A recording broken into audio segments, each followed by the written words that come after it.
विधान परिषदेतल्या सदस्यांच्या उपस्थितीची एक आकडेवारी आता समोर आली आणि माजी मुख्यमंत्री उद्धव ठाकरे यांनी गेल्या 4 वर्षांमध्ये किती उपस्थिती लावली यामध्ये पुढे आलेलं आहे। केवळ 31.58% इतकीच उद्धव ठाकरे यांची उपस्थिती नोंदवली गेली आहे। 2020 मध्ये विधान परिषदेमध्ये प्रवेश केलेले उद्धव ठाकरे यांनी एकूण 133 बैठकांपैकी केवळ 42 बैठकींना हजेरी लावली आहे। म्हणजे त्यांची उपस्थिती ही केवळ 31.58% इतकी राहिली आहे। तर उद्धव ठाकरे 2019 मध्ये मुख्यमंत्री झाले, या काळातल्या उपस्थितीची नोंद उपलब्ध नाहीये। मात्र 2022 मध्ये मुख्यमंत्री पदाचा राजीनामा दिल्यानंतर त्यांनी पावसाळी अधिवेशनामध्ये फक्त एकदाच उपस्थिती लावली।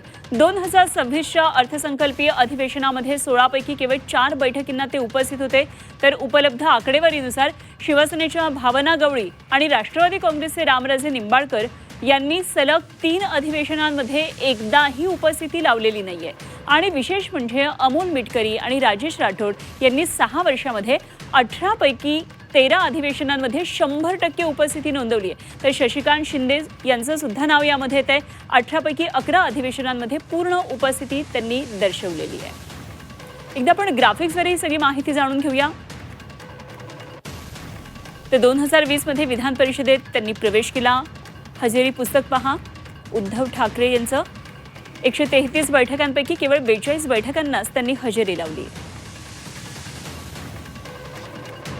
ठाकरेंच्या उपस्थितीची टक्केवारी ही 31.58% इतकी आहे। 2019 मध्ये उद्धव ठाकरे मुख्यमंत्रीपदी आले। मुख्यमंत्रीपद काळातील उपस्थितीची मात्र नोंद उपलब्ध नाहीये।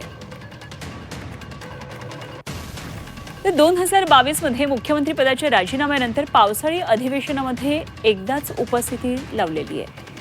2025च्या अर्थसंकल्पीय अधिवेशनात 16 पैकी केवळ 4 बैठकांना ते उपस्थित होते। तर आणखी आपण हजेरी पुस्तक पाहूया। शिवसेनेच्या भावना गवळी आणि राष्ट्रवादीचे रामराजे नाईक निंबाळकरांची सलग 3 अधिवेशनांमध्ये गैरहजेरी आहे।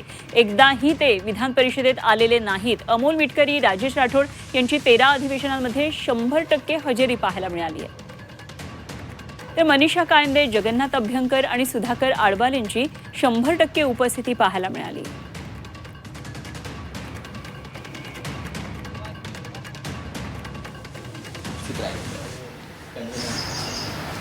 त्यातला बराचसा काळ ते मुख्यमंत्री म्हणून तिथे उपस्थित होतेच। 2.5 वर्ष जवळजवळ 2.5 वर्षे ते मुख्यमंत्री होते। बराचसा काळ हा कोरोनामध्ये बैठका नीट पार पडल्या नाही। ते तुम्हाला माहितीसाठी सांगतो। या आकड्यांमध्ये जाऊ नका, ते भाजपचे आकडे असतात, तो आकडा कधीच लागत नाही।